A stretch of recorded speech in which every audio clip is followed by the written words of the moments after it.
Assalamualaikum warahmatullahi wabarakatuh. Jumpa lagi dengan saya di Ramadan Channel yang mengungkap rahasia dan fakta di balik sejarah. Dalam kesempatan kali ini, kita akan melanjutkan membahas kemajuan peradaban dan ilmu pengetahuan Daulah Abbasiyah. Topik kali ini sangat menarik karena dengan materi ini kita bisa tahu bagaimana kemajuan peradaban dan ilmu pengetahuan yang dicapai Daulah Abbasiyah.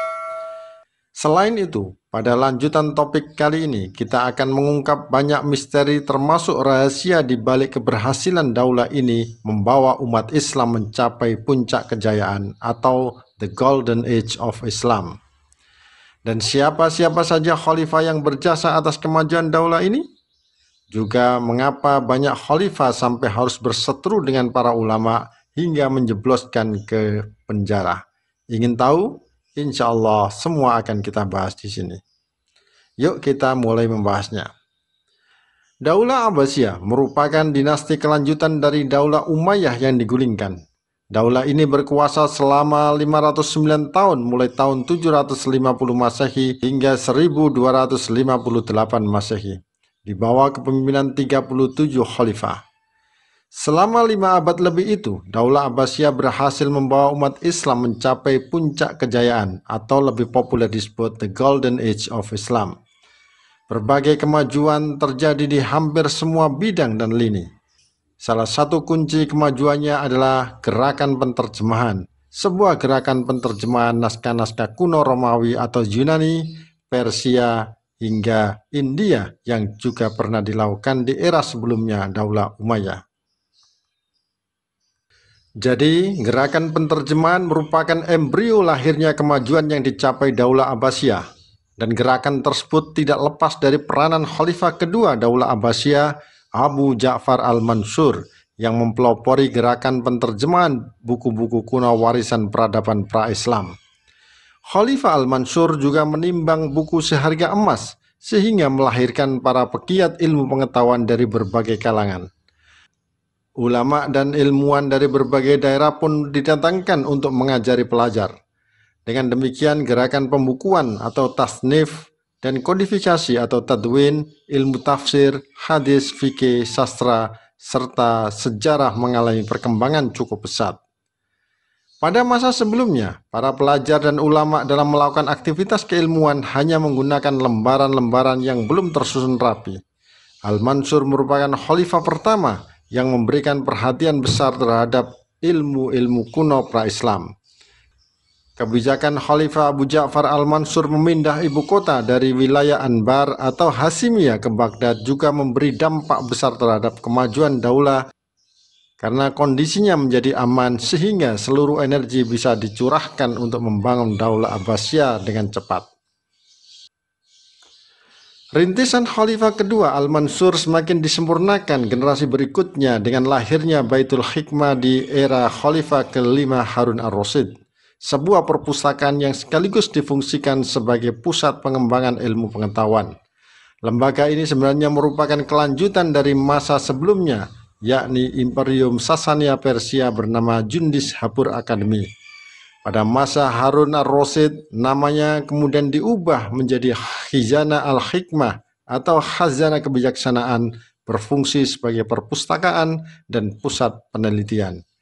Di lembaga tersebut juga disimpan buku-buku kuno dari Persia, Bizantium, Romawi, bahkan Ethiopia dan India. Namun sejak tahun 815 Masehi, di bawah khalifah selanjutnya, Khalifah ke-7 Abdullah al-Ma'mun, nama lembaga itu diubah menjadi Baitul Hikmah. Pada masa kepemimpinan Harun ar-Rasyid, pemerintahan Daulah Abbasiyah memang semakin gemilang. Sang khalifah mendirikan berbagai bangunan untuk keperluan sosial seperti rumah sakit, lembaga pendidikan, dan farmasi. Berbagai disiplin ilmu juga berkembang pesat pada masa ini. Di bidang ilmu-ilmu agama misalnya, mulai dilakukan sistematisasi berbagai cabang keilmuan seperti tafsir, hadis, dan fikih. Khususnya sejak tahun 143 Hijriah, para ulama mulai menyusun buku dalam bentuk yang sistematis, baik di bidang ilmu tafsir, hadis, maupun fikih. Di bidang hadis mengalami masa penting khususnya terkait dengan sejarah penulisan hadis-hadis Nabi yang memunculkan tokoh-tokoh seperti Ibnu Jurayj, Malik bin Anas, juga Ar-Rabi bin Sabih, dan Ibnu Al-Mubarak. Selanjutnya di awal-awal abad ketiga muncul kecenderungan baru penulisan hadis Nabi dalam bentuk musnad. Di antara tokoh yang menulis musnad antara lain Ahmad bin Hambal, Ubaidillah bin Musa, dan lainnya.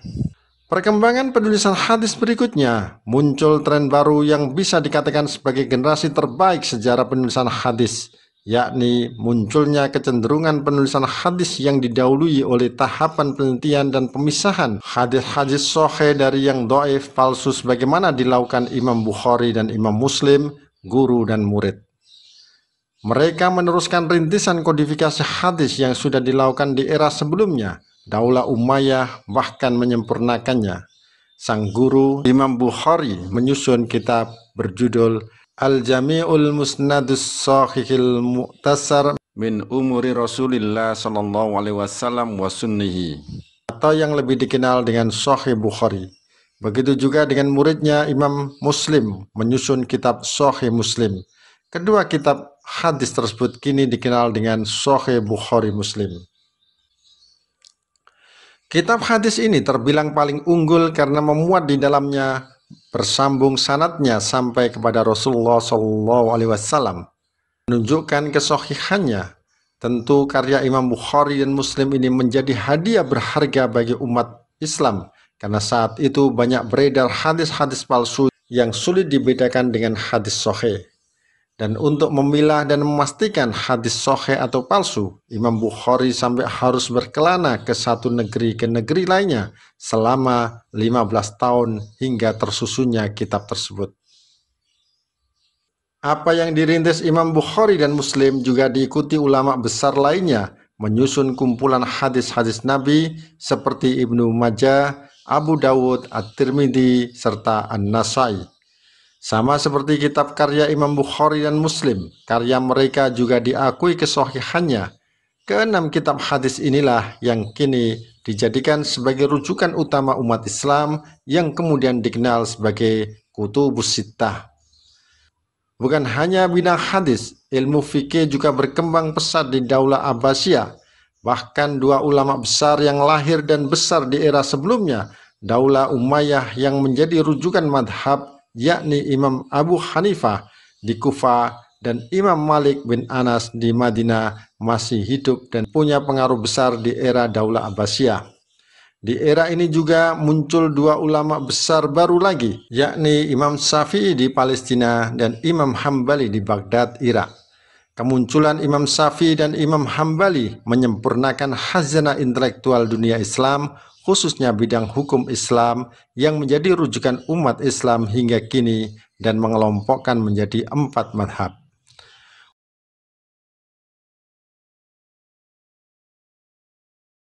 Ulama terkenal lain yang lahir di era ini adalah Al-Auza'i di wilayah Sam, Ibnu Abi Urbah dan Hamad bin Salamah di Basrah, Ma'mar di Yaman, Sufyan Ats-Tsauri di Kufah, Muhammad bin Ishaq yang menulis buku sejarah Al-Maghazi.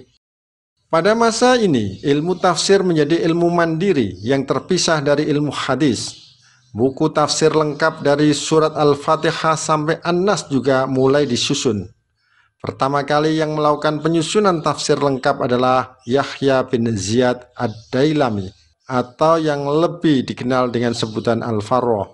Tetapi luput dari catatan Ibnu An-Nadim bahwa Abdurrojak bin Hammam Al-San'ani yang hidup sezaman dengan Al-Farra juga telah menyusun sebuah kitab tafsir lengkap serupa.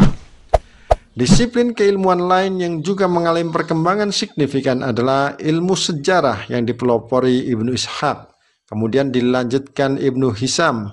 Selanjutnya muncul pula Muhammad bin Umar Al-Waqidi yang menulis buku berjudul At-Tarikhul Kabir dan Al-Maghazi. Buku pertama dinyatakan hilang meski isinya masih direkam oleh sejarawan At-Tabari. Sejarawan lain yang datang berikutnya adalah Muhammad bin As'ad.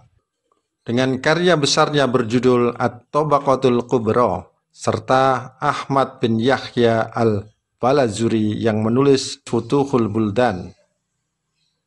Bukan hanya bidang ilmu agama, perkembangan ilmu pengetahuan umum juga pesat. Perkembangannya dimulai dari proses penerjemahan filsafat Aristoteles dan Plato. Maka muncullah para filosof muslim yang di kemudian hari menghiasi khazanah ilmu pengetahuan Islam. Di antara filosof yang terkenal pada masa pemerintahan Daulah Abbasiyah adalah Al-Kindi yang memiliki karya sampai 236 judul, Al-Farabi, Ibnu Sina, Ibnu Baja, Ibnu Rus yang memiliki karya berjudul Mabadiul Falasifah. Ada juga Ibnu Tufail dan Al-Ghazali dengan karya terkenalnya berjudul Ihya Ulumuddin. Sama seperti disiplin ilmu filsafat, ilmu kedokteran juga berkembang pesat di era ini. Di antara ahli bidang kedokteran antara lain Ibnu Hayyan, juga disebut sebagai Bapak Kimia dengan 500 karya. Ada juga Ibnu Sina atau Avicenna dengan karya hebatnya berjudul Al-Qanun fit Tib. Juga ada Ibnu Hazm, ahli mata dengan karya optik. Begitu juga bidang matematika dan sains berkembang pesat. Ilmuwan terkenal bidang ini diantaranya adalah Al-Khawarizmi dengan bukunya Al-Jabar wal Muqabalah yang merupakan buku pertama ilmu pasti yang sistematis. Dari bukunya inilah istilah aljabar dan logaritma dalam matematika berasal. Bahkan kemajuan ilmu matematika yang dicapai pada masa ini telah menyumbangkan pemakaian angka-angka Arab dalam matematika. Kedua, Al-Batani, penemu teori trigonometri yang akhirnya melahirkan ilmu sains modern seperti sekarang ini. Dalam bidang astronomi, tokoh pertamanya adalah Muhammad bin Ibrahim bin Habib bin Samarah bin Jundab Al-Fazari atau yang dikenal dengan Al-Fazari. Dikenal sebagai pembuat astrolog atau alat yang digunakan untuk mempelajari ilmu perbintangan pertama di kalangan muslim. Selain Al-Fazari, tokoh astronomi yang bermunculan diantaranya adalah Muhammad bin Musa Al-Khawarizmi, Al-Fargani, Al-Batiani, Al-Biruni, dan Abdurrahman As-Sufi. Kemajuan yang dicapai berbagai disiplin ilmu pengetahuan tersebut juga diikuti dengan perkembangan di bidang sosial budaya. Di antaranya adalah terjadinya proses akulturasi dan asimilasi masyarakat. Seni arsitektur yang dipakai dalam pembangunan istana dan kota-kota seperti pada istana Al-Qasrul Zahabi dan Al-Qasrul Khuldi menjadi potret wujud dari proses akulturasi dan asimilasi tersebut. Al-Qasr Al-Zahabi atau Istana Emas, nama ini melambangkan keagungan dan kemegahan istana dibangun Daulah Abbasiyah karena sebagian besar sisi istananya dihiasi dan dilapisi emas. Masyarakat merasakan keamanan dan ketertiban terjaga dengan baik. Kehidupan sosial dan masyarakat masa itu juga tertata baik. Kemajuan juga terjadi pada bidang sastra, bahasa, dan seni musik. Pada masa ini lahir seorang sastrawan dan budayawan terkenal seperti Abu Ali Al-Hasan bin Hani Al-Hakami atau yang dikenal dengan panggilan Abu Nawas. Karya buah pikiran mereka masih dapat dibaca hingga sekarang seperti kitab Kulillah Waddima karya Baidaba. Tokoh terkenal di bidang musik yang kini karyanya juga masih dipakai adalah Abu Nasr Muhammad bin Uzla Al-Farabi, pencipta teori musik Islam, dan Ishaq bin Ibrahim Al-Mausuli yang telah berhasil memperbaiki musik Arab jahiliyah dengan sistem baru.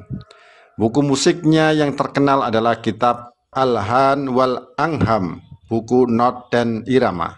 Beliau sangat terkenal dalam musik sehingga mendapat julukan Imam Al-Mughaniyin, Raja Penyanyi.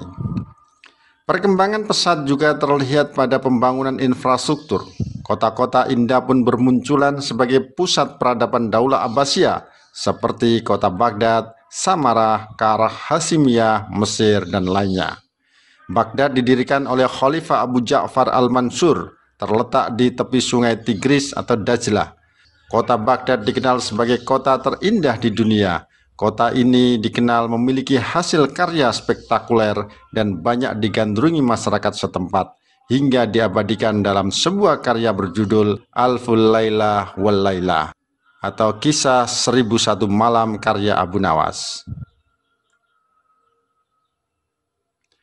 Sementara Samara dibangun di sebelah timur kota Tigris, kurang lebih 60 km dari Baghdad. Suasana kota sangat nyaman, indah, dan teratur. Kota Samara asalnya dibangun oleh Khalifah kelima Daulah Abbasiyah Harun ar-Rasyid dari sebuah kota tua, yang kemudian dilanjutkan Khalifah Al-Mu'tasim.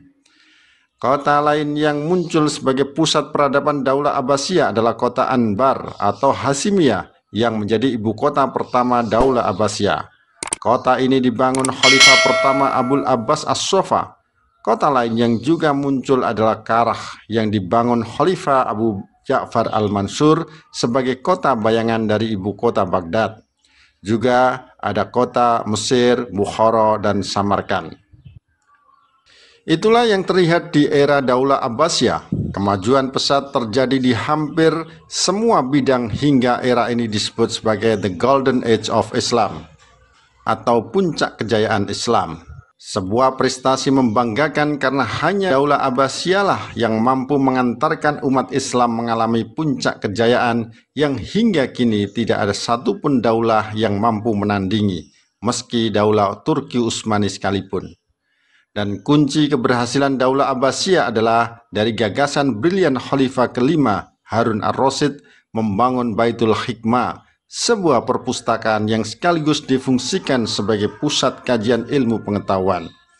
Rintisan Harun ar-Rasyid ini dilanjutkan putranya Khalifah ketujuh Abdullah Al-Ma'mun. Selain Baitul Hikmah, keberadaan lembaga-lembaga pendidikan lainnya yang dibangun dan tersebar di sejumlah kota pusat peradaban Daulah Abbasiyah juga memiliki kontribusi besar atas kemajuan daulah ini. Di antaranya adalah Madrasah atau An-Nizamiyah, lembaga pendidikan yang pertama kali didirikan oleh Nizam al-Mulk, seorang wazir atau perdana menteri Daulah Abbasiyah. Tak hanya di kota Baghdad, madrasah-madrasah itu juga didirikan di kota-kota lain seperti Isfahan, Nisabur, Basra, Tubristan, Hara, dan Mosul. Selain madrasah juga ada Kutab, sebuah lembaga pendidikan tingkat dasar sampai menengah, serta masjid. Pada masa itu, masjid bukan hanya menjadi tempat ibadah, tetapi juga difungsikan sebagai tempat belajar tingkat tinggi dan tahasus. Selain tiga bangunan itu, juga didirikan Majlis Munazarah, tempat pertemuan para pujangga, ahli fikir, dan para sarjana untuk membahas masalah-masalah ilmiah. Majelis ini dapat dijumpai di kota-kota besar lainnya. Demikian kisahnya, dan ikuti kisah selanjutnya. Semoga bermanfaat. Wassalamualaikum warahmatullahi wabarakatuh.